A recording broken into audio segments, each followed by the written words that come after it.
হরে কৃষ্ণ। সকলকে আবারও কৃষ্ণ প্রীতি শুভেচ্ছা জানিয়ে আমাদের ধারাবাহিক প্রশ্ন উত্তর পর্বে আমরা আজ একটি বিশেষ প্রশ্নের উত্তর করার চেষ্টা করব। আজকের প্রশ্ন হচ্ছে, বৈষ্ণবদের সরস্বতী পুজো করা যায় কি না। তো বিষয়টি অত্যন্ত গুরুত্বপূর্ণ, তাই যথেষ্ট শাস্ত্রীয় এভিডেন্স উপস্থাপন করার চেষ্টা করব।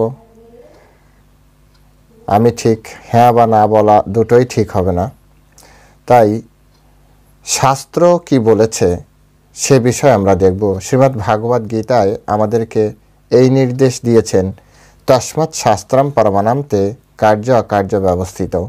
শাস্ত্রই হবে একমাত্র প্রমাণ আমাদের কর্তব্য এবং অকর্তব্য নির্ধারণে। তাই শাস্ত্রের যে এভিডেন্স, সেই এভিডেন্সগুলো আমরা দেখার চেষ্টা করব, সূক্ষ্মাতি সূক্ষ্ম বিচারের চেষ্টা করব। তারপরে আমরা দেখব যে আসলে কি করা উচিত, কি করা উচিত না। তো প্রথমে শুরুতে আমরা মঙ্গলাচরণ করব। আপনারা চাইলে আমাদের সাথে মঙ্গলাচরণ করতে পারেন। নম ওম বিষ্ণুপাদায় কৃষ্ণপ্রেষ্ঠায় ভূতলে শ্রীমতে ভক্তিবেদান্ত স্বামিনীতি নামিনে। নমস্তে সরস্বতী দেবী গৌরবাণী প্রচারিণে নির্বিশেষ শূন্যবাদী পাশ্চাত্য দেশতারিণে।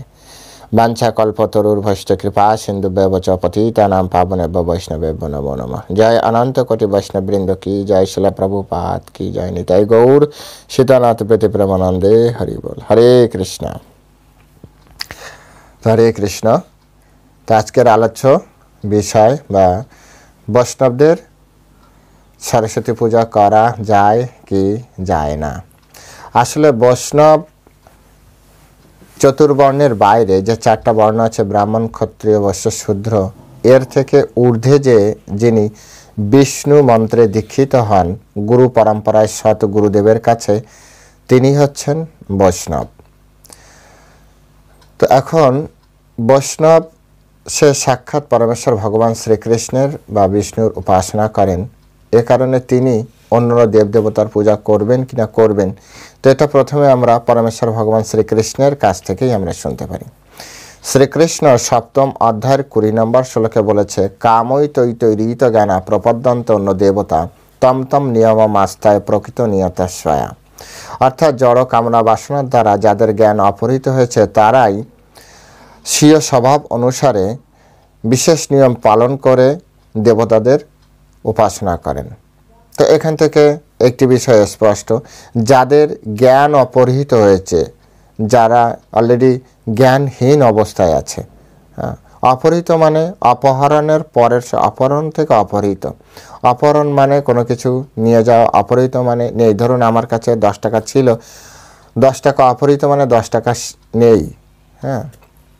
10 টাকা চলে গেছে, কোনো না কোনো কারণে আমি হারিয়ে ফেলেছি 10 টাকা।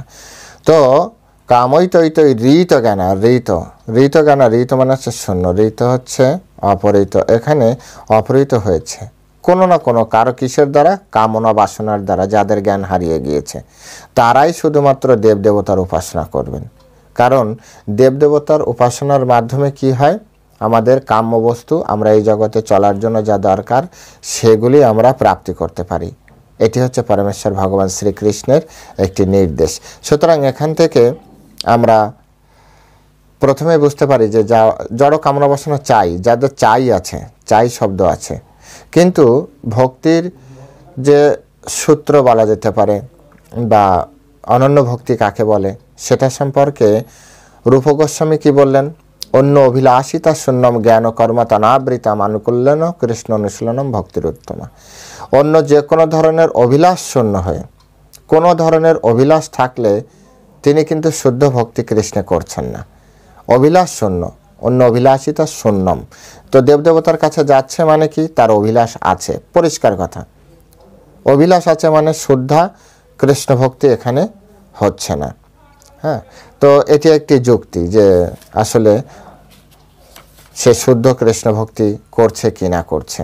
তাই শুদ্ধ কৃষ্ণ ভক্তি না করলে তাকে কিন্তু 100% বৈষ্ণব বলাও যায় না। বিষ্ণুর পূজা করছে তাই বৈষ্ণব, সেই জন্য, কিন্তু অনন্য ভক্তি এটা বলা যায় না।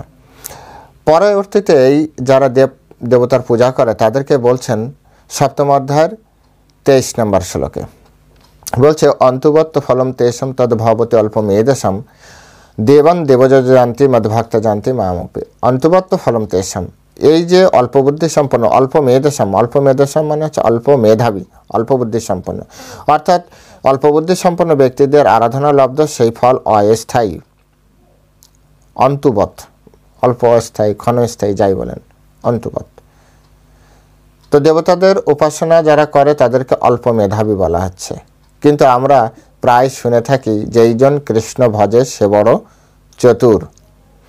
সুতরাং এই সূত্র অনুযায়ী, শ্রীমদ্ ভাগবত গীতার সূত্র অনুযায়ী আমরা এটা নির্ধারণ করতেই পারি যে যারা দেবদেবতার উপাসনা করছে তারা এই জড়জগতের বিষয় চাইছে, এটি অল্পবুদ্ধিদের ব্যক্তিদের কাজ। অল্পবুদ্ধি, যেমন উপরে প্লেন চলা দেখে ছোট ছোট শিশুরা পিতামাতার কাছে প্লেন কেনার বায়না করে, আর পিতামাতা তাকে প্লাস্টিকের প্লেন কিনে দেয়। আমাদেরও ছোটোবেলায় অনেকবার দিয়েছে, আপনাকেও দিয়েছে হয়তো। এখন সে ওই প্লাস্টিকের প্লেন নিয়ে এই যে প্লেন, অর্থাৎ সে প্লেন চালাচ্ছে, আদৌ কি সে প্লেন চালাচ্ছে? তো তার কাছে এই যে প্লেন প্রাপ্তি, একজন অ্যাডাল্ট ব্যক্তি, সে কিন্তু বুঝতে পারছে এই ব্যক্তিটি এখন এই হচ্ছে শিশুসুলভ চেতনা সম্পন্ন। তাই জড়জগতের কোনো কিছু চাওয়া পাওয়া এবং তা দেবদেবতার মাধ্যমে প্রাপ্তি করা, এটা শিশুসুলভ চিন্তা। তাই তাদেরকে বলা হয় অল্প মেধসম, অল্প মেধাবী। এই অর্থে বুঝতে হবে যে অল্প মেধাবী কেন বোঝানো হয়েছে, কারণ জড়জগতের এই সব কিছু হচ্ছে অনিত্য। অনিত্য বিষয়ে যদি কেউ স্পৃহা করে, অনিত্য বিষয় প্রাপ্তির জন্য যদি কেউ অত্যন্ত আগ্রহ প্রকাশ করে, তাহলে তাকে আমি কিভাবে বলতে পারি যে সে অনেক বুদ্ধিমান ব্যক্তি?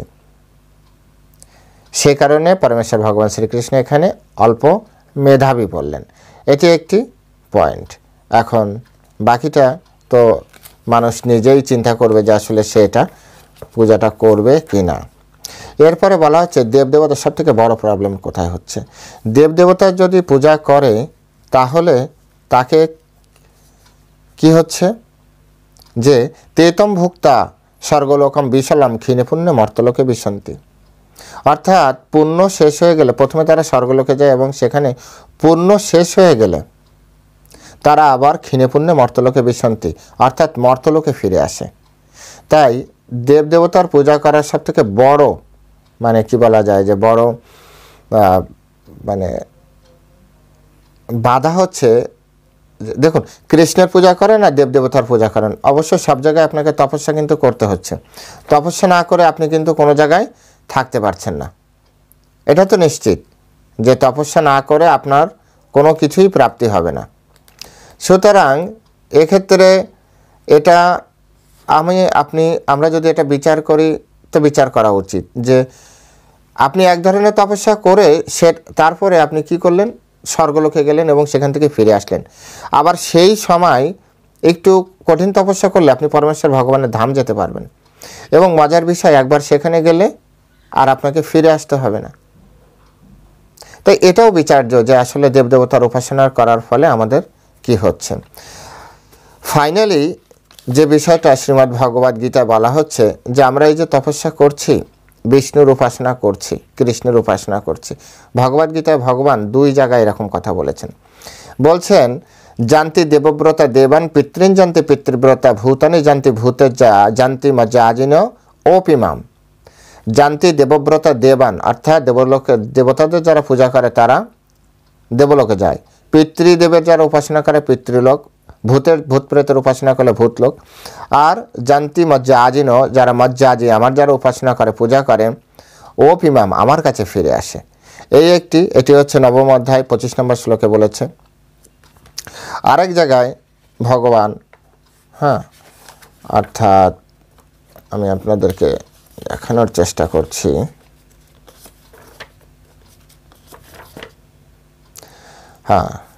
সপ্তম অধ্যায় 23 নম্বর শ্লোকে বলছে দেবান দেবজ জানতি মদ্ভক্তা জানতি ওপি মামপি। অর্থাৎ দেবতাদের উপাসকেরা দেবলোক যায়, আর যারা আমার উপাসক তারা আমার ধাম প্রাপ্ত হয়, আমার ভক্তরা। এখন এক্ষেত্রে আপনাকে বিচার করতে হবে যে আসলে আপনি ভগবান বিষ্ণু তো আরাধনা করছেন বা কৃষ্ণের আরাধনা করছেন, অ্যাকচুয়ালি আপনার গন্তব্য কোথায়। আপনার গন্তব্য যদি হয় যে আপনি দেবলোকে যাবেন, আর দেবলোকে তো ডেফিনেটলি যেতে হবে, কারণ দেবতাদের উপাসনা করছেন। আপনি আমার নাম্বারে কল করলে এটা নিশ্চিত আপনি অন্য কারো মোবাইলে কল ঢুকবে না, এটা আপনি 100% নিশ্চিত থাকেন।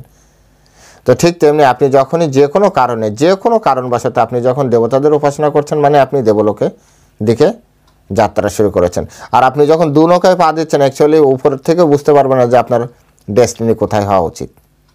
তা আপনি তখন একটা দোদুল্যমান জায়গায় থাকবেন। তো এ তো গেল গীতা থেকে আমরা বুঝতে পারলাম যে আসলে আমাদের কি করা উচিত, কি করা উচিত নয়। সবথেকে মজার বিষয় শ্রীমদ্ ভাগবত গীতায়, এই জন্য শ্রীমদ্ ভাগবত গীতাকে খুব ধ্যান দিয়ে পড়া উচিত।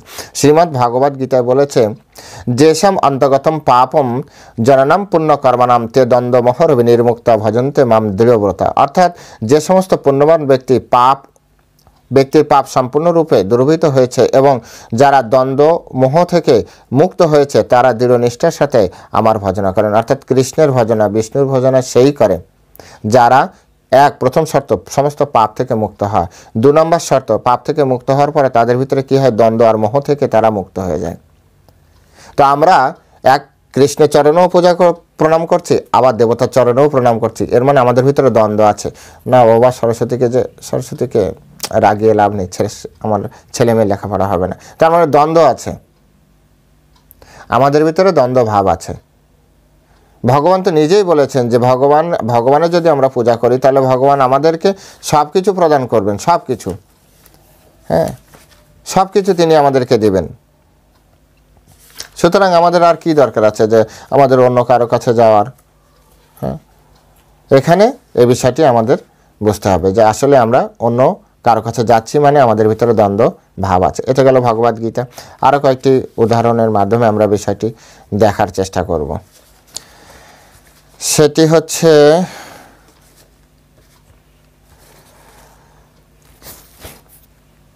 স্কন্দ পুরাণ থেকে। স্কন্দ পুরাণের রেবাখণ্ডে এরকম সুন্দর একটি শ্লোক আমরা দেখতে পাই।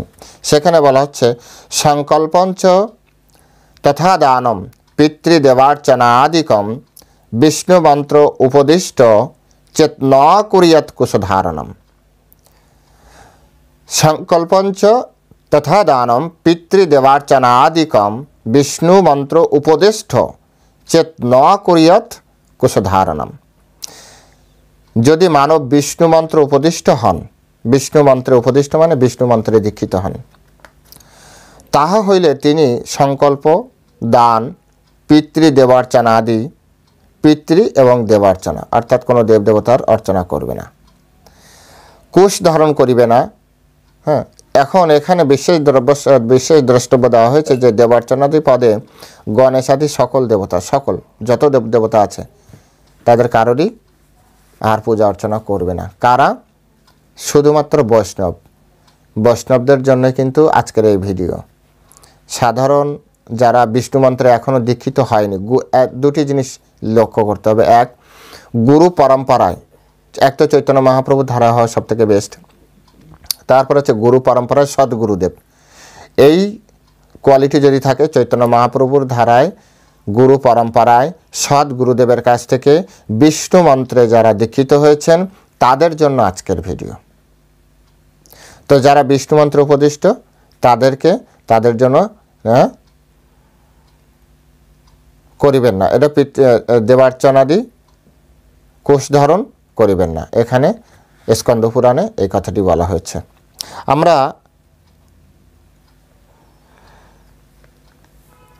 আরও একটি ইস্যু দেখতে পারি যে এখানে যে এই যে দেব, মানে এখানে প্রশ্ন আসতে পারে যারা অনেকে শাস্ত্রিক ব্যক্তি আছেন, পড়াশোনা করেন, তো এখানে স্কন্দ পুরাণে আপনার দেবদেবতাদের পূজা এগুলো নিষেধ করা হয়েছে। কাদের? বৈষ্ণবদের। কিন্তু বৈষ্ণবরা এই জগতের মানুষ, তারা এই জগতে জন্মগ্রহণ করেছে। তো বিষ্ণু সংহিতায় যারা চতুর্বর্ণে জন্মগ্রহণ করে তাদের সম্পর্কে এভাবে বলা হচ্ছে, দেবতা পিতৃবন্ধু নাম ঋষি ভূতানাম নৃণাম তথা ঋণী সৎ তৎ অধীনশ্চ বর্ণ আদি জন্মমাত্রত। আমি আবার পড়ছি, দেবতা পিতৃবন্ধু নাম ঋষি ভূত নৃণাম তথা ঋণী সৎ অধীনশ্চ বর্ণ আদি জন্ম মাত্রত। অর্থাৎ বর্ণ আদির অন্তর্গত মানে চারটা বর্ণ, ব্রাহ্মণ, ক্ষত্রিয়, বৈশ্য, শূদ্র, এই চারটা বর্ণের অন্তর্গত, হ্যাঁ, এই চারটা বর্ণের অন্তর্গত জীব জন্ম মাত্রই দেবতা, পিতৃ মানে পিতৃল যারা আছে, বন্ধু, ঋষি, প্রাণী এবং মনুষ্যের নিকট ঋণী এবং তার পরা অধীন হয়। জন্মমাত্র চারটা বর্ণের লোক জন্মমাত্রই ঋণী। কাদের কাদের কাছে? হ্যাঁ, দেবতা, পিতৃ, বন্ধু, ঋষি, ভূত মানে সমস্ত জীবের প্রতি, ঋণী মানে মানুষের। এই কয় জায়গায় তারা অবশ্যই সকলের কাছে ঋণী। তাহলে একবার একটি শাস্ত্রে বলা হচ্ছে ঋণী, তো ঋণ শোধ হবে কী করে যদি দেবতাদের পূজা না করে? তো এই ক্ষেত্রে আবারও বলছি, বৈষ্ণবদের জন্য শ্রীমদ্ ভাগবতমে এই বিষয়ে তাদেরকে মুক্ত করেছেন। কিভাবে মুক্ত করেছেন? দেবর্ষি ভূতাপ্তর নির্নাম পিতৃনাম ন কিঙ্কর নায়ম ঋণী চ রাজন সর্বাত্মনা য শরণম গত মুকুন্দম পরিহৃতম কর্তম। দেবর্ষি ভূতাপ্ত নির্নাম পিতৃনাম ন কিঙ্কর নয়ম ঋণী চ রাজন সর্বাত্মনা য শরণম গত মুকুন্দম পরিহৃতম কর্তম। বলছে যে হে রাজন, যিনি ঐহিক পারিত্রিক সর্বকর্ম পরিহার করিয়া শরণ্য মুকুন্দের সর্বতোভাবে শরণাগত হয়, তিনি দেবতা, ঋষি, ভূত, আপ্ত, মনুষ্য ও পিতৃগণের নিকট ঋণী বা কিঙ্কর হন না। অর্থাৎ ঋণ থেকে মুক্ত হয়ে যায় যদি সে মুকুন্দের চরণে আত্মসমর্পণ করে, অর্থাৎ বিষ্ণু মন্ত্রে উপদিষ্ট হয়। তাই স্কন্দ পুরাণ এই কারণে বলেছে, যদি শুধুমাত্র বিষ্ণু মন্ত্র দীক্ষিত হয়, বৈষ্ণব হয়, সেক্ষেত্রে তার জন্য অন্য দেবদেবতার পূজা করার দরকার নেই। কিন্তু যদি সে অন্য কোনো দীক্ষায় দীক্ষিত হয়, অন্য কোনো মন্ত্রে দীক্ষিত হয়, সেক্ষেত্রে তিনি অবশ্যই দেবদেবতার পূজা করবেন, করা উচিত, তাতে কোনো বাধা নেই, বরঞ্চ করা উচিত। এরপরে আরও একটি প্রমাণ আছে, সেটি হচ্ছে রুদ্রজামলে আমরা একটি সুন্দর প্রমাণ পাই। সেখানে বলছে ইতর সঞ্চ দেবনাম মনসা যদি পূজনম বিষ্ণুর ভক্তস্তু কুরুতে হি অপরাধাৎ পততি অধা। আমি আবার পড়ছি, ইতর সঞ্চ দেবনাম মনসা যদি পূজনম বিষ্ণুর ভক্তস্তু কুরুতে হি অপরাধাৎ পততি অধ। অর্থাৎ বিষ্ণু ভক্ত যদি মনে মনেও অন্য দেবতার পূজা করে, তা হইলে অপরাধ হেতু পতিত হন। এটা একটা সবথেকে গুরুত্বপূর্ণ বিষ্ণু ভক্তদের জন্য। মনে মনেও যদি অন্য দেবতার পূজা করে তাহলে সে অপরাধ হবে এবং সে অপরাধে তার কি হবে? পতিত হবে। এই পতিত সম্পর্কে কি বলা হচ্ছে শাস্ত্রে? পতিত, অধপতিত, কিমত্বৎ। তো সংস্কৃতিতে বলছে আচার্যরা, তত্তৎ কর্মরজ্জুর্বর্ধস্য পুনঃ পুনর্জন্ম মারণাৎ কদাপি ঊর্ধ্বগমনম কদাপি অধগমনম এবং বিদ ভবতি। বুঝতে পেরেছেন? আবার পড়ি, তত্তৎ কর্মরজ্জুর ভি বর্ধস্য, অর্থাৎ যতবার এরকম দেবদেবতার পূজা করবে ততবার আমাদের কর্মবন্ধন। তত্তৎ কর্মরজ্জু মানে যে কর্মফলের যে সুতা বা দড়ি, রজ্জুভি বর্ধস্য, সেটা আরও বৃদ্ধি, আরও বড় হবে বা আরও বেশি শক্তপোক্ত হবে, যেটাকে বলা যায়, যাই বলেন। অর্থাৎ কর্মের বন্ধনে আমরা আষ্টেপৃষ্টে আরও জড়িয়ে পড়বো। আর তার ফলে কি? পুনঃ জন্ম মরণাতঃ, অর্থাৎ বারবার আমাদের জন্ম মৃত্যুর চক্রে আসতে হবে দেবদেবতার পূজা করলে, বারবার। কদাপি ঊর্ধ্বগমনম, কখনো কখনো দেবদেবতার পূজায় সন্তুষ্ট হলে কখনো ঊর্ধ্বগমনম, স্বর্গে যাব। কদাপি অধগমনম, কখনো মর্তলোকে বা পাতাললোকে যাব। আর এভাবেই এবং বিদ ভবতি, এভাবেই চলতে থাকবে। যেভাবে শঙ্করাচার্য বলেছেন, পুনরূপী জননম পুনরূপী মরণম পুনরূপী জননী জঠরে শয়নম। বারবার জন্ম, বারবার মৃত্যু, আর বারবার কোনো না কোনো মায়ের গর্ভে আমাদের জন্ম হতে থাকবে। তো এগুলি হচ্ছে দেবতার পূজার ফল।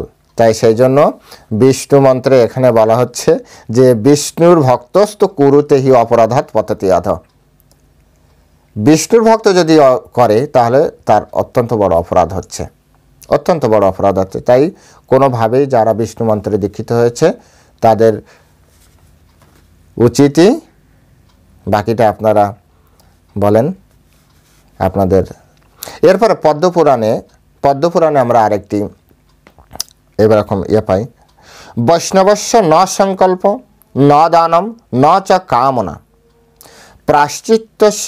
প্রাশ্চিত্যঞ্চ ন মাঘ সৎ ভূদেবাদি পূজনম শুদ্ধ পূত যথাকর্ষ্ণ কুশধারণম বর্জিতা কাম সংকল্প রহিতশ্চ অন্তর্বাহ্য হরিরিয়ত। হ্যাঁ, অর্থাৎ এখানে একটা কার্ষ্ণ শব্দ ব্যবহৃত হচ্ছে, আপনারা খেয়াল করেছেন কিনা। শুদ্ধ পূত যদাকর্ষ্ণ কুশ ধারণম বর্জিতা কাম সংকল্প রহিতশ্চ বাহ্য অন্তর্বাহ্য হরিরিয়ত। এখানে কার্ষ্ণ অর্থাৎ যারা কৃষ্ণের উপাসক না তাদের কিন্তু বৈষ্ণব বলে না, তাদেরকে বলে কার্ষ্ণ। এই জন্য এখানে কার্ষ্ণ শব্দ ব্যবহৃত হচ্ছে। বিষ্ণুর যারা উপাসক তারা বৈষ্ণব, যারা কৃষ্ণের উপাসক তারা কার্ষ্ণ। যাই হোক, তো তারা কি করবে, অন্য দেবদেবতার আর পূজা করবে না। বৈষ্ণব না অন্য বিবুধনা অর্চবেত তাংশ্চ ন নমেত ন পশ্বেত ন গায়ত ন নিন্দেত ন স্মরেত তথা। ভালো করে বুঝুন এই লাইন, এই দুটি লাইন ভালো করে। বৈষ্ণব ন অন্য বিধুনা অর্চবেত, অন্য কোনো বিধুনা অর্থাৎ কৃষ্ণের শক্তির যত দেবতা আছে বিধুনা, হ্যাঁ, অন্য বিবুধান অর্থাৎ আমাদের যেমন শ্রীমদ্ ভাগবত গীতা আছে না, বিভূতি যোগ মানে হচ্ছে শক্তি। তো এখানে বিবুধান মানে হচ্ছে ভগবানের অন্য যারা শক্তি প্রাপ্ত দেবতা তাদেরকে বোঝান। তো ন অন্য বিবুধান অর্চায়ত, অন্য কোনো বিভূদের আমরা অর্চনা করতে পারবে না। তারপরে ন নমেত প্রণাম করতে পারবে না, ন পশ্চাৎ দেখতে পারবে না, ন গায়ত তাদের সম্পর্কে প্রশংসা করতে পারবে না, কীর্তন করতে পারবে না, ন নিন্দে তাদেরকে নিন্দাও করতে পারবে না, ন স্মরেত তথা এমনকি তাদেরকে স্মরণও করবে না। পদ্মপুরাণের ভাষা। এবার বাকিটা আপনারা সিদ্ধান্ত নেবেন। তেষাম না ভক্ষ্যেত উচ্ছিষ্টম অনন্য নৈষ্ঠিক মুনি, যারা অনন্য নৈষ্ঠিক মুনি তারা তাদের উচ্ছিষ্ট ভক্ষণ করবেন। এই জন্য যারা শুদ্ধ স্তরের ভক্ত তারা কিন্তু কখনো অন্য দেবদেবতার যারা উচ্ছিষ্ট এগুলো খায় না। তারপর ন তজ্জননম দেবর সে সঙ্গম, ওই সকল পূজার যারা পূজা করে, তজ্জননম দেবর সে সঙ্গম, অর্থাৎ ওই সকল দেবদেবীর যারা পূজা করে তাদের সঙ্গ পর্যন্ত পরিয়ত্নতা, অর্থাৎ অত্যন্ত সাবধানতার সাথে তাদের কি করবে, সঙ্গ ত্যাগ করবে, অত্যন্ত সাবধানতার সাথে। অর্থাৎ বাংলাটা এবার বলি, বৈষ্ণব সংকল্প দান কামনা প্রায়শ্চিত্ত যাগ নাই, কিন্তু বৈষ্ণব ব্রাহ্মণাদির সেবা অবশ্য করবে। বৈষ্ণব ব্রাহ্মণ যারা তারা অবশ্যই সেবা করবে বৈষ্ণব ব্রাহ্মণদের, অর্থাৎ বৈষ্ণবদের ভিতরেও যারা উচ্চ স্তরে তাদের অবশ্যই করবে। কৃষ্ণ সেবক সর্বদা শুদ্ধ পবিত্র কুশ ধারণ রহিত কাম সংকল্প শূন্য, কারণ তাহার অন্তরে বাহিরে শ্রী হরি, অন্তর বাহির হরিরিয়ত। বৈষ্ণব অন্য দেবতার পূজা করিবে না, তাহাদিগকে প্রণাম ও দর্শন করিবে না, তাহাদিগের গান ও নিন্দা স্মরণ ও উচ্ছিষ্ট ভক্ষণ করিবে না। হে দেবর্ষি নারদ, অনন্য নিষ্ঠাবান মুনি যত্নপূর্বক অন্য দেব সেবকের সঙ্গ করিবেন না। যারা অন্য দেবদেবতার পূজা করে তাদের সঙ্গ পর্যন্ত এখানে নিষেধ করা হচ্ছে। সুতরাং এগুলো কিন্তু সব শাস্ত্রীয় এভিডেন্স, বাকিটা মানা বা না মানার ডিসিশন কিন্তু আমি দিচ্ছি না। আমার কাজ শাস্ত্রকে আমার সকলের সামনে উপস্থাপন করা, সেটাই আমি করছি, বাকিটা আপনাদের। এরপরে আরও একটি আমরা প্রমাণ দেখতে পারি, সেটা হচ্ছে বৃহৎ বিষ্ণু পুরাণে। সেখানে বলা হচ্ছে ন দর্বধারণম কুরিয়াত ন সংকল্পম আচরেত ন কাম্যম সত্যত মার্গম শম্ভুদেবাদি পূজনম। আমি আবার পড়ছি, ন দর্বধারণম কুরিয়াত চ সংকল্পম আচরেত ন কাম্যম সত্যত মার্গম শম্ভুদেবাদি পূজনম। অর্থাৎ সাত্যত ব্যক্তি কুশ ধারণ করিবেন না। সাত্যত মানে হচ্ছে সন্ত বা বৈষ্ণবদেরকে বোঝায় সাত্যত। সাধু সন্ত বলে না, সে সন্ত সাত্যত। তিনি সংকল্পের আচরণ, কর্মমার্গের অনুসরণ এবং শম্ভু দেবাদির পূজা অনুষ্ঠান করিবেন। অর্থাৎ শম্ভু মানে দেবতা, এক কথায় শম্ভু দেবাদি মানে দেব আদি, আদি মানে হচ্ছে এই গ্রুপে ক্যাটাগরিতে যারা আছে টোটাল, অর্থাৎ দেব দেবতা যারা আছে এদের কারোরই পূজা করবে না। এটা হচ্ছে একটি সিদ্ধান্ত। সুতরাং আমাদেরকে বুঝতে হবে যে আসলে আমরা এখন কি করব। শাস্ত্রে যেভাবে আছে সেভাবে আমরা গ্রহণ করতে পারি। এখন সিদ্ধান্ত আপনাদের। অনেকের ভিতরে বলছেন, প্রভু ঠিক আছে আপনার সব কথা বুঝতে পেরেছি, শাস্ত্রও বুঝতে পেরেছি, কিন্তু আমরা তো গৃহী, তো গৃহে আমরা তো 100% মঠবাসী নই, তো যারা আমরা গৃহে আছি আমরাও কি করতে পারবো কি না, প্রশ্ন আসছে কি না। তো গৃহীদের এটা হচ্ছে বশিষ্ঠ সংহিতায়, সেখানে বলা হচ্ছে নিত্যম নৈমিত্তিকম কামম দানম সংকল্পম এবচ দৈবম কর্ম তথা পৈত্রম ন কুরিয়াত বৈষ্ণব গৃহী। বৈষ্ণব গৃহী, আমি আবার পড়ছি, নিত্যম নৈমিত্তিকম কামম দানম সংকল্পম এবচ দৈবম কর্ম তথা পৈত্রম ন কুরিয়াত বৈষ্ণব গৃহী। অর্থাৎ বৈষ্ণব গৃহী নিত্য নৈমিত্তিক কাম্য দান সংকল্প দৈব ও পৈত্র কর্ম করিবেন না। অর্থাৎ সে একমাত্র ভগবান শ্রীকৃষ্ণের পূজা ছাড়া, অর্চনা ছাড়া অন্য কোনো কিছু তার কোনো ধ্যান থাকবে না। সে গৃহী হন আর আপনার মঠবাসী সন্ন্যাসী ব্রহ্মচারী যাই বলেন, বানপ্রস্থ সে যাই হোক, হ্যাঁ, ব্রহ্মচারী গৃহস্থ বানপ্রস্থ সন্ন্যাস যে কোনো আশ্রমেরই হন না কেন, তার একমাত্র হচ্ছে পরমেশ্বর ভগবানকে সুখী করা। এটাই হচ্ছে শাস্ত্রের আপনার সিদ্ধান্ত। এবার শাস্ত্রের সিদ্ধান্তকে আমরা দেখি যে আচার্যরা আমাদের, যেহেতু আমাদের শাস্ত্রে বলা হয় যে মহাজনগতা সপন্থা, তো মহাজনগণ এ বিষয়ে কি বলেন। তো এখন মহাজনদের ভিতরে আমরা প্রথমে আমরা দেখতে পারি আমাদের খুব কাছাকাছি ভক্তিবিনোদ ঠাকুর। ভক্তিবিনোদ ঠাকুর, তার আগে আরেকটা বিষ্ণুর রহস্য গ্রন্থে আরেকটা আমি পয়েন্টটা করে যাচ্ছি। তো বিষ্ণুর রহস্য গ্রন্থে বলা হচ্ছে আলিঙ্গনম বরম মন্যে বাল ব্যাঘ্র জলৌকসাম ন সঙ্গম শল্য যুক্তানাম নানা দেবৈ, হ্যাঁ, দেবকৈশ সেবিনাম। আলিঙ্গনম বরম মন্যে বাল ব্যাঘ্র জলৌকসাম ন সঙ্গম শল্যযুক্তানাম নানা দেবৈক সেবিনাম। বরং সর্প, এটা বরং সর্প ব্যাঘ্র অথবা কুমিরকেও আলিঙ্গন করা ভালো, তবু বিভিন্ন জড় কামনা বাসনা পূরণে আকাঙ্ক্ষী বিভিন্ন দেব দেবীর উপাসক গণের সঙ্গ করা উচিত নয়। আর কি বলবো বলুন, এগুলো সব শাস্ত্রের বিষয় বললাম। এখন আমরা দেখি জগদানন্দ পণ্ডিত চৈতন্য মহাপ্রভুর অন্যতম পার্ষদ ভক্ত, যারা বৈষ্ণব আছেন তারা জানেন জগদানন্দ পণ্ডিতকে। ওনার প্রেম বিবর্ত নামক একটা গ্রন্থ আছে, সেই প্রেম বিবর্ত নামক গ্রন্থে উনি কি বলেছেন, নিষ্ঠা করি করো ভাই গৌরাঙ্গ ভজন, অন্য দেব দেবী কভু না করো ভজন।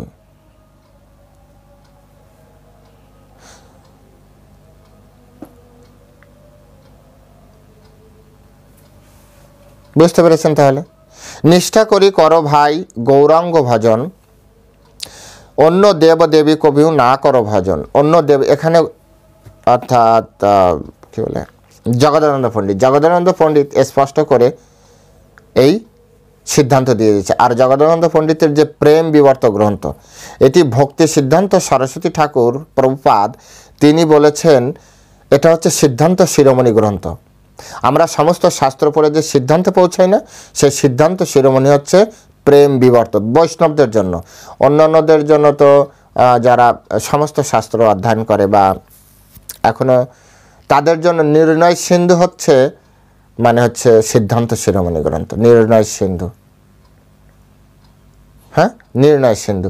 আর বৈষ্ণবদের জন্য ভক্তি সিদ্ধান্ত সরস্বতী ঠাকুর প্রভুপাদ তিনি কি বলেছেন, প্রেম বিবর্ত গ্রন্থ হচ্ছে সিদ্ধান্ত শিরোমণি। যদি আপনাকে আমাদের চৈতন্য চরিতামৃত, তারপর শ্রীমদ্ ভাগবতম, গীতা, হ্যাঁ, পুরাণের সিদ্ধান্ত জানতে হয় তাহলে ওই প্রেম বিবর্ত গ্রন্থে পড়তে হবে। প্রেম বিবর্ত গ্রন্থের ভিতরে সব কিছু ঢোকানো আছে। ওদের ওখানকার কথাই এরকম, ওখানে কোনো এরকম আপনাকে রসকস মিশিয়ে কোনো কথা বলবেন তো টিচারের মতো, এই এটা করবে না, এই এটা করো, এরকম। দেখুন এখানে নিষ্ঠা করি করো ভাই গৌরাঙ্গ ভজন, অন্য দেবদেবী কবু না করো ভজন। অন্য দেবদেবীর ভজনা করবে না, নিষ্ঠা করে গৌরাঙ্গ মহাপ্রভুর ভজনা। ওখানকার প্রত্যেকটা এরকম, 7 অ্যাকশন। সুতরাং আমরা এখান থেকে দেখতে পেলাম যে প্রেম বিবর্ত গ্রন্থে, হ্যাঁ, অর্থাৎ আমাদের জগদানন্দ পণ্ডিত আমাদের আচার্য একজন, তিনি আমাদের বলেছেন দেবদেবতার পূজা না করতে। কাদেরকে? যারা বৈষ্ণব গৃহী। এরপরে আমরা আরও নরোত্তম দাস ঠাকুরের কাছে আমরা কিছু তথ্য আমরা নিতে পারি। নরোত্তম দাস ঠাকুরের বিশেষ প্রেমভক্তি চন্দ্রিকা গ্রন্থের মাধ্যমে আমরা এই তথ্যগুলো পাই। সেখানে নরোত্তম দাস ঠাকুর বলছে যে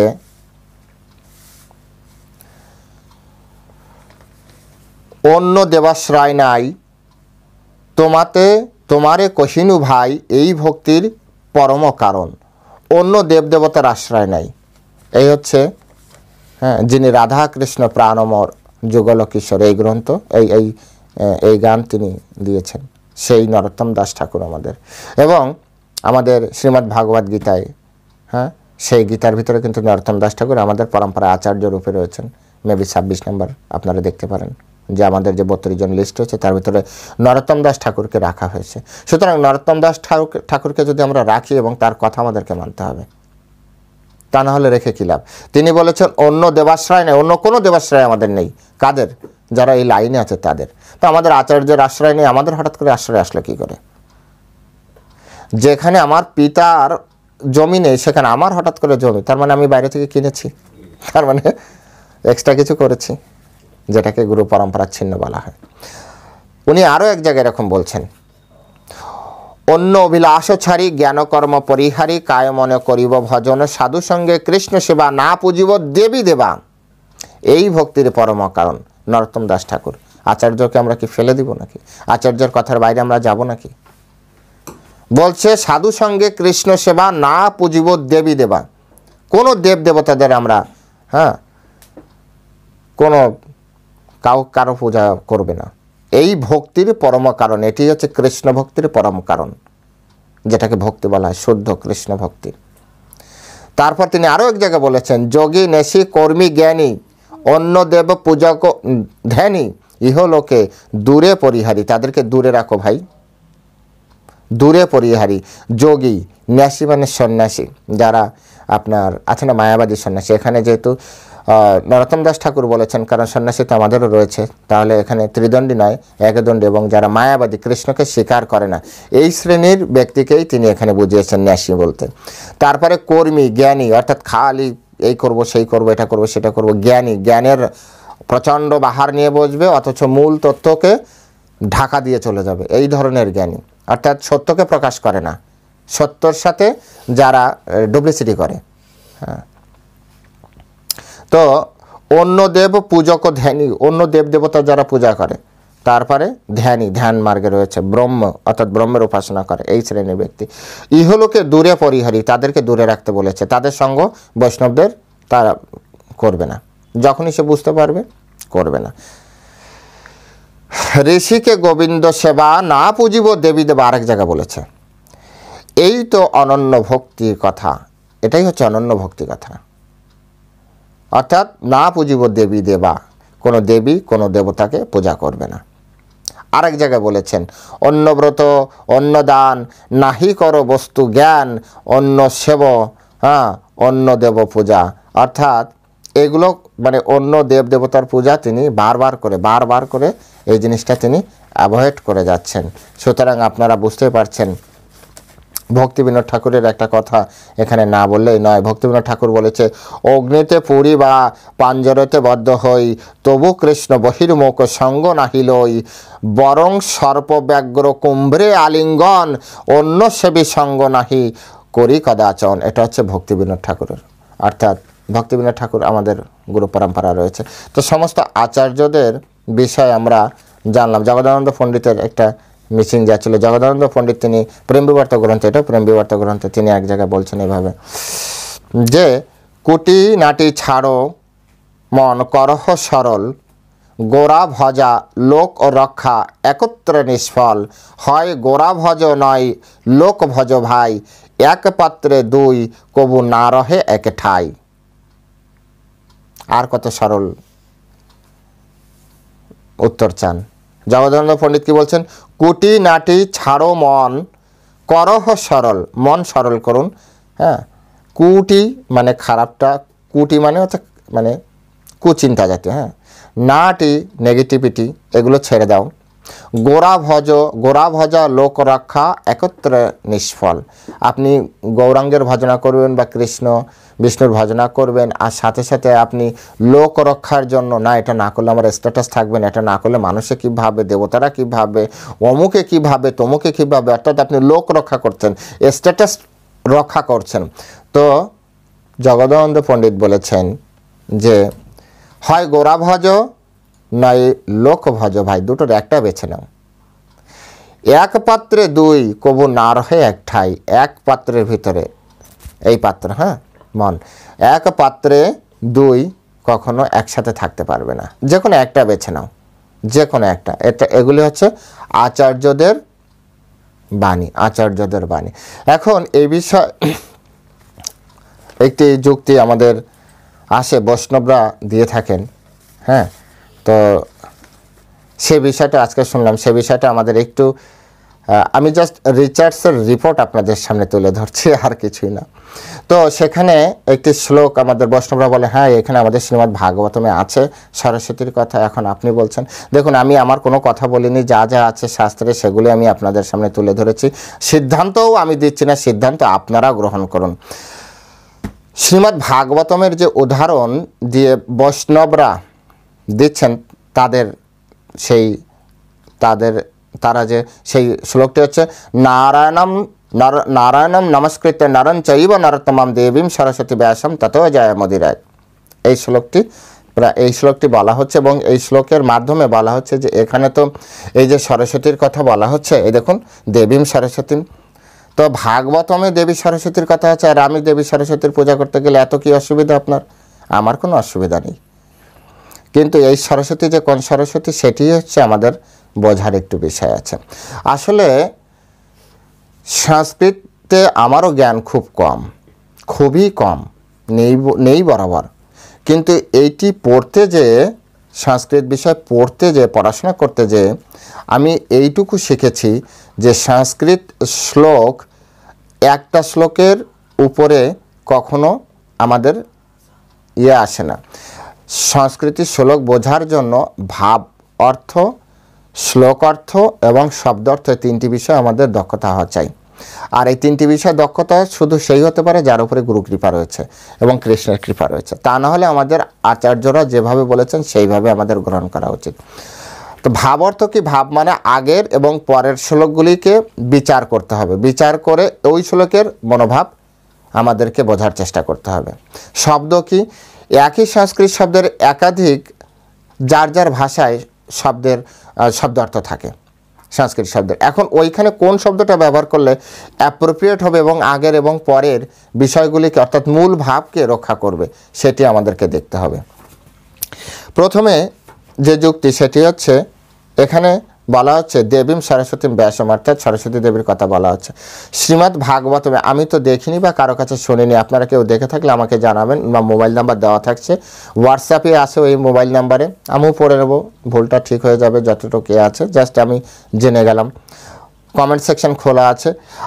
আমাদের শ্রীমদ্ ভাগবতমে এমন কোনো মহান ভক্তের কথা ওখানে উল্লেখ আছে কি, যিনি, যেমন ধ্রুব মহারাজকে বলা হয়, প্রহ্লাদ মহারাজকে বলা হয়, বলি মহারাজকে বলা হয়, বা এরকম বড় বড় মহান ব্যক্তি যারা মানে একেবারে পূর্ণত ভগবানের সেবা, ভগবানের, হ্যাঁ, বা আপনার ব্রজলীলায় এরকম কাউকে কি এরকম দেখানো হয়েছে কিনা আমার জানা নেই, আমি দেখিনি, হ্যাঁ, আর দেখলে হয়তো আবার খেয়াল নেই। তো যে সরস্বতী পূজা বা দেবদেবতার পূজা করেছে কেউ, কাত্যায়নীর বিষয় আসবে, সেটার জন্য যদি আপনারা বলেন পরে আরেকটা আমি ভিডিও বানাবো, ওটা আরেকটা ডিটেলস আলোচনার বিষয় আছে। তো সরস্বতী আপনারা করবেন, যদি কেউ এরকম পান আমাকে জানাবেন, ঠিক আছে? কারণ আমি প্রথমে বলছি যে আমি তো সব কিছু জানি না, সব কিছু সমস্ত জ্ঞান আমার নেই। আমি শুধুমাত্র অনেকগুলো বই দেখে, যখন একটা টপিকস পাই অনেকগুলো বই দেখি, দেখার পরে সেটি আমি খোঁজার চেষ্টা করি, এই আর কি। তো এখানে এই যে শ্লোকে সরস্বতীর কথা বলা হচ্ছে, আসলে এইখানে সরস্বতী দেবতার সরস্বতী হবে কি না সেই বিষয় বোঝার জন্য আমরা শ্রীমদ্ ভাগবতম থেকেই আমরা দুটি শ্লোক বিচার করতে পারি। শ্রীমদ্ ভাগবতম শুরু হয়েছে যে শ্লোক দ্বারা, সেটি হচ্ছে ধর্ম প্রজ্জিত কৈতব অত্র পরম নির্মৎসরাম শতম বেদম বাস্তবম অত্র বস্তু শিবদম তাপত্রয়ন উন্মলনম শ্রীমৎ ভাগবতে মহামণি কৃতে কিংবা পরের ঈশ্বর সদ্য হৃদি অবরুদ্ধত অত্র পৃথিবী শুশ্রোভি তৎক্ষণাৎ। অর্থাৎ আমি আবার পড়ছি, ভাগবতের শ্লোক পড়লে আমারও এ হবে। ধর্ম প্রজ্জিত কৈতব অত্র পরম নির্মৎসরাণাম শতম বেদম বাস্তবম অত্র বস্তু শিবদম তাপত্রয় উন্মলনম শ্রীমৎ ভাগবতে মহামণি কৃতে কিংবা পরবের ঈশ্বর সদ্য হৃদি অবরুদ্ধতে অত্র পৃথিবী শুশ্রোভি তৎক্ষণাৎ। তো এখানে ধর্ম প্রজ্জিত মানে বাধ্য হয়েছে, কৈতব মানে কৈতব ধর্ম। কৈতব ধর্ম মানে কি? কপট ধর্ম। কপট ধর্ম মানে মুখে এক মনে এক। আপনি মুখে বলবেন না না আমি কিছুই চাই না, আর মনে মনে বলবেন ভগবান আমাকে এটা দিলে তাই, এটাকে বলে কৈতব ধর্ম। তাই বাসু ঘোষ এটাকে সুন্দরভাবে বলেছেন, গাও গাও পুন গৌরাঙ্গেরও গুণ সরল করিয়া মন। মনটাকে সরল করে তারপরে বলতে হবে, সরল মনের ভিতরে। সনাতন গোস্বামী জীবনী যদি পড়েন, সনাতন গোস্বামী জীবনীতে সনাতন গোস্বামী এক জায়গায় কোনো একটা তার কোনো একটা টপিকস আমি এই মুহূর্তে ভুলে গিয়েছি, সেখানে বলছেন মানে কোনো একটা শিশুকে দেখে যে আমি যদি শিশুর মতো সরল হতে পারতাম তাহলে হয়তো আরও সুন্দরভাবে ভগবানের আরাধনা করতে পারতাম। অর্থাৎ মনটাকে সরল করা প্রয়োজন। এখানে শ্রীমদ্ ভাগবতমে বলছে ধর্ম প্রজ্জিত বাধা হয়েছে কি কৈতব অত্র। এই শ্রীমদ্ ভাগবতমে কোনো কৈতব কপট ধর্ম চলবে না। তো কপট ধর্ম মানে কি? আমি পূজা করছি বিনিময়ে কিছু চাইছি, এটাকে বলা কপটতা। এটাকে এই যে ভালোবাসা, এই যে পূজা, এই পূজা হচ্ছে যে আমি পূজা এই কারণে আপনাকে করছি না, আমি পূজা করতে চাই। আমি পূজা এই কারণে করছি কারণ পূজার বিনিময়ে আমি কিছু আপনার কাছে প্রাপ্তি করতে চাই। ডিলিংস, বিজনেস, কন্ট্যাক্ট, বুঝতে পেরেছেন? তো এখানে ওই ধরনের কিছু চলবে না। এটা কাদের জন্য? পরম নির্মৎসরাণাম শতম, নির্মৎসর ব্যক্তিদের, সাধুদের জন্য। এবং এখানে কি দেওয়া হচ্ছে? বেদবাম বাস্তব অত্র বস্তু, বাস্তবম এটা বাস্তব, এখানে অবাস্তব কোনো কিছু নেই। এবং শিবদম তাপত্রয় উন্মলনম, তাপত্রয় তিন ধরনের তাপ, আদিভূত, আদিদৈব আর আধ্যাত্মিক। তাপত্রয় এই তিনটা তাপকে মুক্ত করার জন্য এই শ্রীমদ্ ভাগবতম। তো সেই জন্য দেবদেবতার পূজা যদি করবে তাহলে শ্রীমদ্ ভাগবতম অমল পুরাণ কেন বলবে? আমাদের অন্যান্য যে পুরাণ আছে সেখানে দেখেছেন বিভিন্ন পুরাণে বিভিন্ন দেবদেবতার একটা বৃহৎ ভূমিকা রয়েছে, তো ওগুলো তো চালিয়ে দেওয়া যেত এখন। বৈষ্ণবরা কেন? আর এটাও শ্রীমদ্ ভাগবতম কি বলেছে? শ্রীমদ্ ভাগবতম পুরাণম অমলম যদ বৈষ্ণবানাম প্রিয়ম যস্মিন পরমহংসম একম অমলম জ্ঞানম পরম গীয়তে। শ্রীমদ্ ভাগবতম পুরাণম অমলম, অমল পুরাণ। অমল পুরাণ মানে মল নেই, কোনো রকম মানে খারাপ কিছু নেই, একেবারে স্বচ্ছ, ট্রান্সপারেন্ট। হ্যাঁ, যদ বৈষ্ণবানাম প্রিয়ম, বৈষ্ণবদের অত্যন্ত প্রিয়। কেন প্রিয়? কেন প্রিয় প্রশ্ন হতে পারে না? কেন শ্রীমদ্ ভাগবতম প্রিয়? যস্মিন, যেখানে, এই কারণে প্রিয়, যস্মিন পরমহংসদের একম, হ্যাঁ পরমহংসম একম অমলম, একমাত্র অমল জ্ঞান পরমহংস শ্রেণীদের জন্য। সাধারণ ব্যক্তিদের জন্য তো অন্যান্য পুরাণ রয়েছে, এখানে পরমহংস শ্রেণীদের জন্য। তো সেখানে সরস্বতীকে নিয়ে আসবে, তাহলে তো সে শক্তি পুরাণ রয়েছে, কালিকা পুরাণ রয়েছে, মার্কণ্ডেয় পুরাণ রয়েছে, দুর্গা দেবীর বিশাল বড় আয়োজন রয়েছে। পড়ে দেখুন, আমি পড়লাম তো মার্কণ্ডেয় পুরাণ। দুর্গাই দুর্গা, দুর্গাই দুর্গা, অল্প জায়গায় লেখে একটা ছোট্ট একটা কোট করে, মানে সেই টার্মস অ্যান্ড কন্ডিশন লেখে না, অনেক বড় বড় অ্যাড দেওয়ার পরে নিচে ছোট্ট করে লেখে শর্ত প্রযোজ্য, ওরকম লিখেছে সমস্ত শক্তি ভগবান থেকে এসছে। দুর্গাকে এত বড় সাইনবোর্ড করে নিচে ছোট্ট করে লিখে রেখেছে দুর্গা হচ্ছে ভগবানের শক্তিতে শক্তিমান। যারা নিষ্ঠা সহকারে পড়বে তারা হয়তো ধরতে পারবে, সাধারণ লোক ধরতে পারবে কি করে? একটা লাইন ও তো চোখের বাইরে দিয়েই চলে যাবে। তো অন্যান্য পুরাণ তো রয়েছে, পরমহংসদের জন্য কেন এটি? কারণ এখানে কোনো রকম মলের ব্যবস্থা নেই। আমলম জ্ঞানম পরম গীয়তে, সেই জ্ঞান গান করা হয়েছে, কীর্তন করা হয়েছে। তাই এই দুটি শ্লোক বিচার করে এখানে এই সরস্বতীকে নারায়ণম নমস্কৃত নরং চৈব নরোত্তমম দেবীম সরস্বতীম ব্যাসম তত জয়া মুদিরায়, এইখানে এই সরস্বতীকে আমরা বিচার্য রাখা যায় কিনা। চলুন বিশ্বনাথ চক্রবর্তীর ঠাকুরের কাছে একবার যাই, যে আসলে ওখানে ওই যে সরস্বতী ব্যবহার করা হয়েছে সেই সরস্বতী সম্পর্কে কি বুঝিয়েছে। নিশ্চয়ই এর আগের দুটি যে শ্লোক শ্রীমদ্ ভাগবতমে, সেখান থেকে আপনারা বুঝতে পেরেছেন এখানে ওই সরস্বতী কোন সরস্বতী। তথাপি বিশ্বনাথ চক্রবর্তী ঠাকুরের কাছ থেকে শুনি, উনি সংস্কৃতিতে বলেছেন, আপনারা একটু খেয়াল করে শুনবেন, আমি বলছি। গুরুম নত্বা দেবতা আদিনাম প্রণামতি নারায়ণমিতি, এখানে যে নারায়ণম নমস্কৃত, নারায়ণকে নমস্কার করা হয়েছে, এখানে প্রথমে যে জিনিসটা উনি বলছেন, গুরুম তথা দেবতা আদিনাম প্রণতি নারায়ণমিতি, অর্থাৎ প্রণাম করার জন্য নারায়ণ, এই নারায়ণের ভিতরে কে কে আছে? গুরু তথা গুরুর উপরের যারা স্থানীয় দেবতা আদিনাম, গুরুর উপরে যারা রয়েছে, নত্বা প্রণতি নারায়ণমিত। আচ্ছা, তারপরে বলা হচ্ছে দেশাধিকারিত্বেন নরনারায়ণম ব্যাসাদি, নরনারায়ণ রূপে রয়েছে নরঞ্চৈব, ঠিক আছে। নরঞ্চৈব মানে হচ্ছে নরলোকের ভিতরে যিনি, তাকে প্রথমে হচ্ছে গুরু বা দেবতা, তারপরে নরলোকের ভিতরে যিনি শ্রেষ্ঠ আছেন তাকে নরঞ্চৈব, তারপরে প্রণাম করছে নমস্কৃত, এইসব একই লাইনের ভিতরে। নরোত্তমম বলতে কি বোঝাচ্ছে? তো বলছে ব্যাসাদি অধিষ্ঠাত্রী দেবতে নির্দিষ্টে নরোত্তমিতি, অর্থাৎ এই যে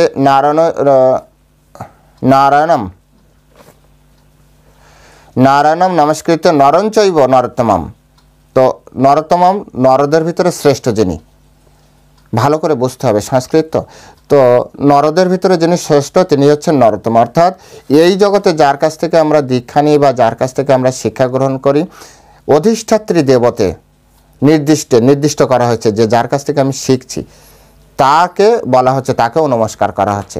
পরবর্তীতে পুরুষোত্তমঃ শ্রীকৃষ্ণ অশ্ব দেবতা, এখানে যে পুরুষোত্তম, তারপরে বলা হচ্ছে নরোত্তমম নারায়ণম নমস্কৃত নরঞ্চৈব, এটা গেল হচ্ছে নারায়ণ নরঞ্চৈব, এটা হচ্ছে গুরু আর অধিষ্ঠাত্রী দেবতা নরঞ্চৈব। নরোত্তমম হচ্ছে আপনার পুরুষোত্তম, নরোত্তম ইতি পুরুষোত্তমঃ, অর্থাৎ নরোত্তম বলতে পুরুষোত্তমকে বোঝাচ্ছে, ঠিক আছে। কারণ ওখানে মর্তলোকে পরমেশ্বর ভগবান যে রয়েছে এবং যিনিকে শ্রীকৃষ্ণ অশ্ব দেবতা, এই পুরুষোত্তমের অধিষ্ঠাত্রী দেবতা হচ্ছে শ্রীকৃষ্ণ। যেহেতু শ্রীকৃষ্ণ আছে সরস্বতী শক্তিশ্চ আকারত ব্যাস ঋষি, যেহেতু ভগবান আছে তার শক্তিও থাকবে এখানে। আর যেহেতু শ্রীমদ্ ভাগবতম, তো ভাগবতম হচ্ছে জ্ঞান, তো জ্ঞান শক্তি থাকবে। বলো সে ভগবানের শক্তি, শ্রীকৃষ্ণ শক্তি তো রাধারানীও যেমন ভগবানের শক্তি, তেমনি সরস্বতীও ভগবানের শক্তি। কোন শক্তি? জ্ঞান শক্তি। আর আল্লাদিনী শক্তি হচ্ছে আপনার শ্রীমতী রাধারানী। তো এখানে বলছে নরোত্তম ইতি পুরুষোত্তমঃ শ্রীকৃষ্ণ অশ্ব দেবতা, শ্রীকৃষ্ণ হচ্ছে সেই দেবতা, পুরুষোত্তম বা নরোত্তমের দেবতা। সরস্বতীর শক্তি, সরস্বতী হচ্ছে ভগবানের শক্তি, অর্থাৎ শক্তি মানে একই জায়গায় রয়েছে। আচ্ছা, সরস্বতীর আকার, তার যে আকার প্রদান করা হয়েছে সেটা হচ্ছে ব্যাস ঋষি, অর্থাৎ এখানে কি বলা হচ্ছে দেবীম সরস্বতীম ব্যাসম, অর্থাৎ এখানে সেই ব্যাসকেও আমি নমস্কার জানাচ্ছি যে ব্যাস ভগবানের শক্তিতে আবেশিত। আর আপনারা সকলেই জানেন যে ভগবান বেদব্যাস হচ্ছে ভগবানের শক্তাবেশ অবতার, এটি হচ্ছে শক্তাবেশ অবতার। তো যেহেতু শক্তির আবেশিত, শক্তিমান নয় শক্তির আবেশিত, তাই এখানে তিনি হচ্ছেন মানে হচ্ছে এইখানে হচ্ছে আপনার কি বলে জ্ঞান শক্তি, হ্যাঁ, ব্যাসম তত জয়ামুদিরা। সুতরাং তারপরে আবার বিশ্বনাথ চক্রবর্তী বলছে এইখানে যে ব্যাস ঋষি এই শক্তিষ্ঠ আকার, এটা কেন বুঝলাম? ব্যাসম ইতি পাঠে স্পষ্টতা, হ্যাঁ, স্পষ্ট এব, অর্থাৎ ব্যাসম ইতি পাঠে, অর্থাৎ পরবর্তীতে যেহেতু আবার ব্যাসের নাম উল্লেখ করা হয়েছে, শক্তি বোঝানোর পরেও আবার যেহেতু ব্যাসের নাম উল্লেখ করা হয়েছে, তাই এখানে সরস্বতীর মানে হচ্ছে জ্ঞান, অর্থাৎ সেই ভগবানের শক্তাবেশ অবতার ব্যাসদেবকেই বোঝানো হচ্ছে। অর্থাৎ এখানে মূলত গুরু এবং আপনার হচ্ছে গুরু পরম্পরা আর পরমেশ্বর ভগবান শ্রীকৃষ্ণ এবং তার আবেশিত শক্তিতে শক্তিমান ব্যাসদেবকে প্রণতি জানানো হচ্ছে। এটি হচ্ছে বিশ্বনাথ চক্রবর্তী ঠাকুরের এই সংস্কৃত শ্লোক থেকে আমরা বুঝতে পারি। এবার আপনারা কি বুঝতে পারবেন সেটা আপনাদের ব্যাপার। তবে এখানে সংস্কৃতের যে বিষয়টা আছে সেটি হচ্ছে ভেঙে ভেঙে, এটাই আমি বুঝতে পারলাম। তো এবার এরকম এই যে সরস্বতী, এই সরস্বতী যে সরস্বতী মানে যে সরস্বতী দেবতা হবে এমন নয়, এই বিষয়টি আমরা চৈতন্য ভাগবতও দেখতে পাই। চৈতন্য ভাগবত, হ্যাঁ, চৈতন্য ভাগবতেও আমরা দেখতে পাই। চৈতন্য ভাগবতে এখানে স্পষ্ট করে চৈতন্য ভাগবতে সেখানে বলা হচ্ছে পূর্বে ব্রহ্মা জন্মিলেন নাভিপদ্ম হইতে, তথাপি শক্তি নাই কিছু দেখিতে, তবে যবে সর্বভাবে লইলা শরণ, তবে প্রভু কৃপায় দিলেন দর্শন, তবে কৃষ্ণ কৃপায় স্ফুরিল সরস্বতী, তবে সে জানিলা সর্বই অবতার স্থিতি, হেন কৃষ্ণচন্দ্রের দুর্গে অবতার, তান কি পাবি না কার শক্তি জানিবার, অচিন্ত অগম্য কৃষ্ণ অবতার লীলা, সেই ব্রহ্মা ভাগবতে আপনি কহিলা। অর্থাৎ এখানে দেখুন সরস্বতীর নাম আছে, তো সুতরাং আমাদের ভিতরে আসবে এই যে দেখুন প্রভু এখানেও সরস্বতী আছে, সুতরাং সরস্বতীকে তো পূজা করতেই হবে। কিন্তু এখানে সরস্বতী কি বোঝাচ্ছে? সরস্বতী এখানে বোঝাচ্ছে তবে কৃষ্ণ কৃপায় স্ফুরিল, স্ফুরিল সরস্বতী। স্ফুরিল শব্দটি দেখতে যে স্ফুরিল মানে আপনার হচ্ছে কম্পন, তারপর হচ্ছে আপনার প্রকাশ, প্রকাশ এরকম। তো এখানে স্ফুরিল মানে প্রকাশ, অর্থাৎ তবে কৃষ্ণ কৃপায় স্ফুরিল সরস্বতী, অর্থাৎ জ্ঞান প্রকাশিত হলো, এবং তবে সে জানিলা সর্ব অবতার স্থিতি। তাহলে এই যে দুটি লাইন এবং আগে এবং পরের, অর্থাৎ পূর্বে ব্রহ্মা জন্মিলেন নাভিপদ্ম হইতে, তথাপি শক্তি নাই কিছু দেখিতে, তবে সে তবে যবে সর্বভাবে লইলা শরণ, তবে প্রভু কৃপা, তবু প্রভু কৃপায় দিলেন ও দর্শন, প্রভু কৃপা করে দর্শন দিলেন, এবং সে এর আগে কিছুই জানতে পারছিল না, কিছুই দেখতে পারছিল না। তারপরে প্রভুর কৃপায় তবে কৃষ্ণ কৃপায় স্ফুরিল সরস্বতী, অর্থাৎ কৃষ্ণের কৃপায় তার জ্ঞান প্রকাশিত হলো, তবে সে জানিলা সর্ব অবতার স্থিতি। অর্থাৎ আপনি যদি এখানে সরস্বতীকে বর্তমানে যে আমরা যে সরস্বতী দেবীর পূজা করি সেই সরস্বতী দেবীকে বোঝেন, তাহলে সরস্বতী দেবী প্রকাশিত হলো আর ব্রহ্মা সব কিছু জানতে পারলো। তার মানে ব্রহ্মা কার কাছ থেকে জানলো? সরস্বতীর কাছ থেকে জানলো। তো এর মিনিং কিন্তু চেঞ্জ হয়ে যাবে। আশা করি আপনারা বুঝতে পারছেন। যদি সরস্বতীকে আমরা এখন দেবী সরস্বতী ভাবি, তাহলে দেবী সরস্বতী ব্রহ্মা বুঝতে পারছে না, কৃষ্ণের কৃপায় সরস্বতী দেবী ওনার সামনে আসলো আর সরস্বতী ব্রহ্মাকে জানালো, তাহলে ব্রহ্মার ব্রহ্মত্ব থাকবে কোথায়? ব্রহ্মার যে সুপ্রিম পজিশন, এই ব্রহ্মাণ্ডে ব্রহ্মার একটা পজিশন আছে, সেটা আমাদেরকে বুঝতে হবে। এখন ব্রহ্মা যদি এটা যদি মানে কথিত হয় যে ব্রহ্মা সরস্বতীর কাছ থেকে শুনে শুনে তারপরে জ্ঞানী হয়েছে, বিপদ হয়ে যাবে না?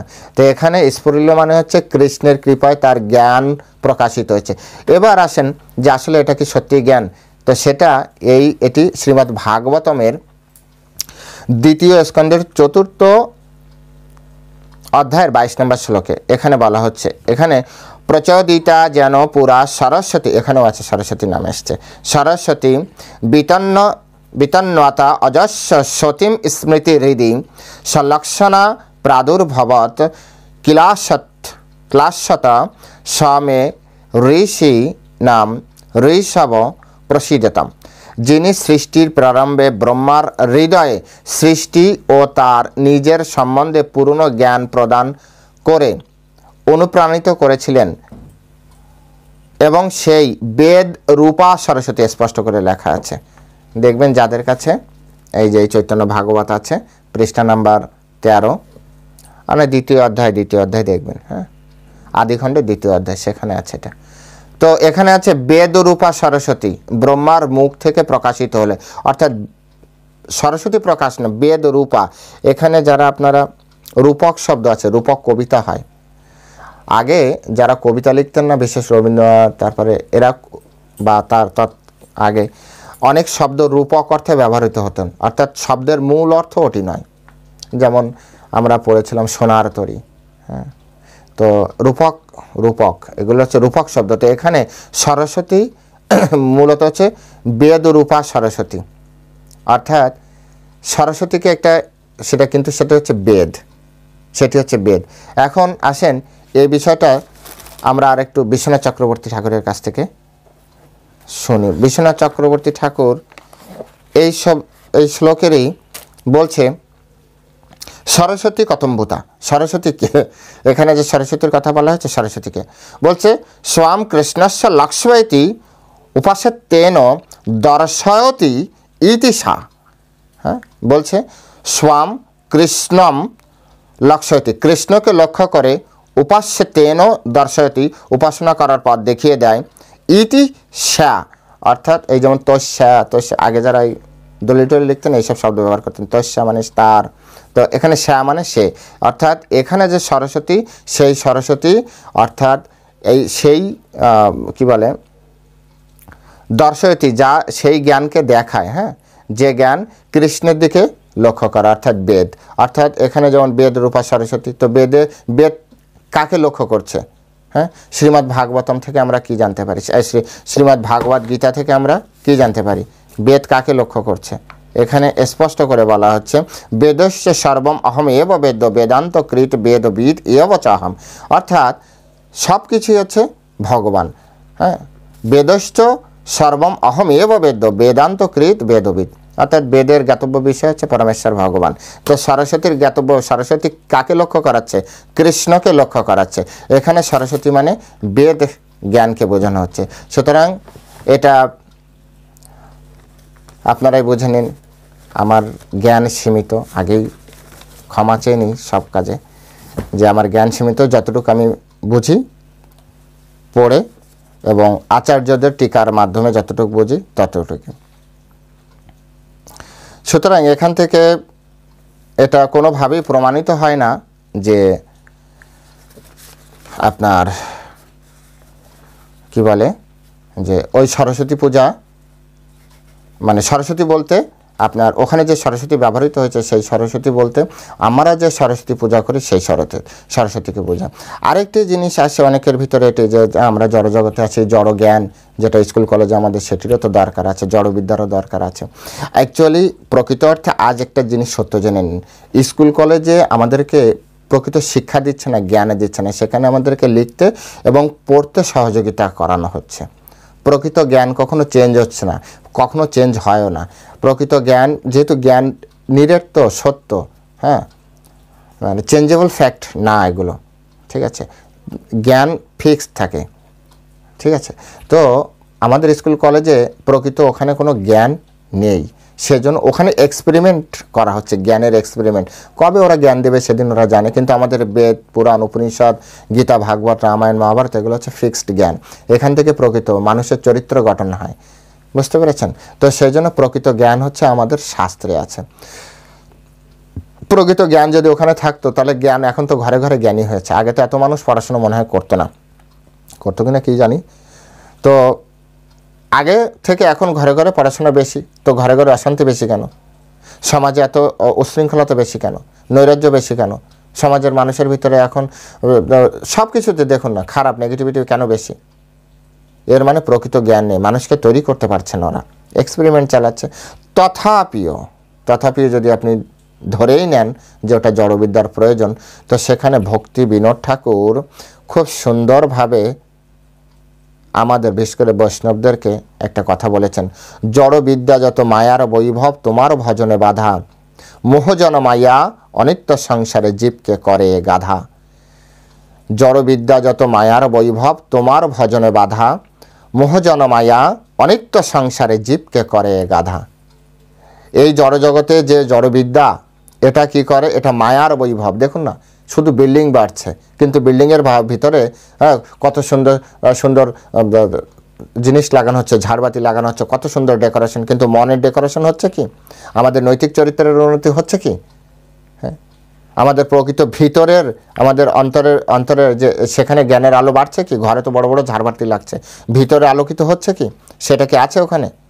সেজন্য এটা মায়ার বৈভব। বড় বড় বিল্ডিং হওয়াটাকেই বলা হয় সবথেকে সভ্যতার মাপকাঠি। এটা মায়ার বৈভব নয়?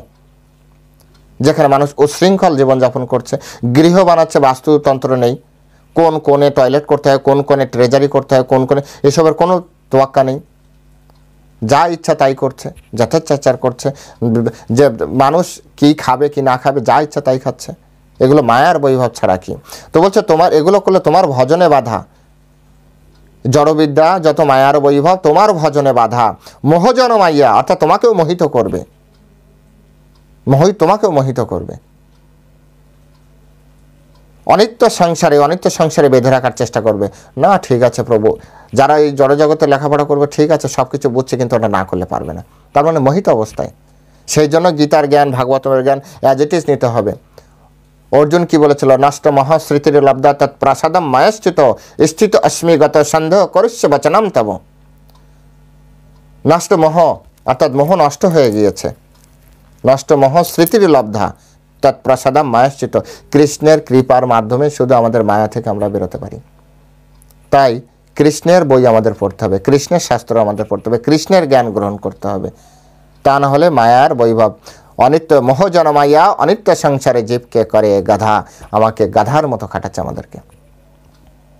আমাদেরকে বুঝতেই দিচ্ছে না যে আমরা একটা কঠিন পরিস্থিতির ভিতরে আমরা আছি। তো ঠিক একইভাবে আমাদেরকে বুঝতে হবে যে আসলে আমরা জড়বিদ্যার নামে আচার্যদের বাণী প্রত্যাখ্যান করব কি করব না। আর নারায়ণম নমস্কৃত, এটিরও ব্যাখ্যা আচার্যদের মাধ্যমে করার চেষ্টা করা হলো, বাকিটা বোঝার বিষয়ে আপনার।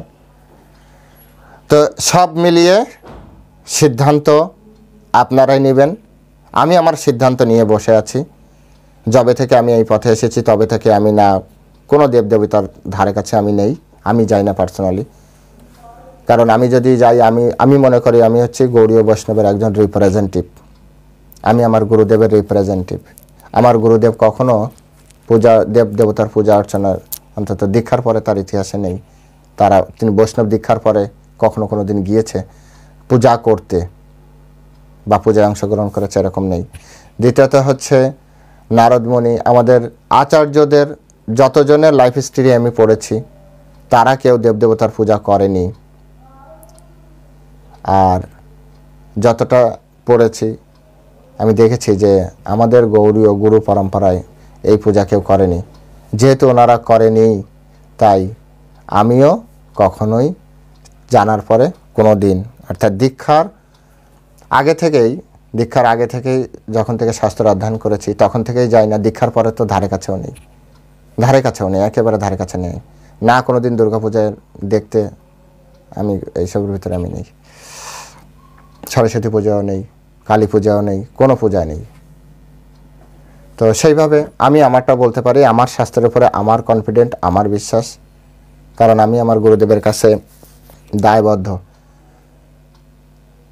এমন কোনো কর্ম করা যাবে না যাতে আমার গুরুদেব উপরে বসে বলে, আরে তোমাকে এই শিক্ষা দিয়ে এসেছি আমি, তুমি কি করছো এসব, এটি যাতে না বলে। তো আমি আমার জায়গায় আমারটা বুঝে নিয়েছি, বাকি আপনার জায়গায় আপনি বুঝে নেন। আপনাকে সহযোগিতা করার জন্য শাস্ত্রীয় জ্ঞান আমার কাছে যতটা ছিল পেয়েছি আমি আপনার কাছে উপস্থাপন করলাম। আপনার কাছে যদি কোনো শাস্ত্রজ্ঞান থাকে ওইগুলি করার আপনি করতে পারেন। হরে কৃষ্ণ। জয় শিল প্রভুপাদ কি জয়।